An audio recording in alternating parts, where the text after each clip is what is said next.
zur Universität und Kinder, die zur Schule fuhren. Noch hat sich niemand zu dem Anschlag bekannt, doch er ähnelt den Attentaten, die die radikal-islamische Terrorgruppe Al-Shabaab immer wieder im Land verübt. Sie will einen sogenannten Gottesstaat errichten. Somalia gilt als gescheiterter Staat.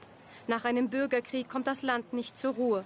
Warlords, die Regierung und seit mehr als 10 Jahren die Terrorgruppe Al-Shabaab ringen um die Vorherrschaft. Al-Shabaab heißt übersetzt die Jugend. Ihre Kämpfer rekrutieren sie vor allem unter jungen Männern. In diesem Heim leben Aussteiger. Ahmed ging mit 16 Jahren zu Al-Shabaab. Sein Gesicht dürfen wir nicht zeigen. Ich schloss mich aufgrund meines Glaubens an.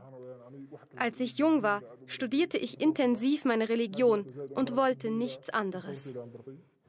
Viele junge Männer schließen sich an, um der Armut und der Perspektivlosigkeit zu entfliehen. Al-Shabaab zahlt ihnen Lohn und bietet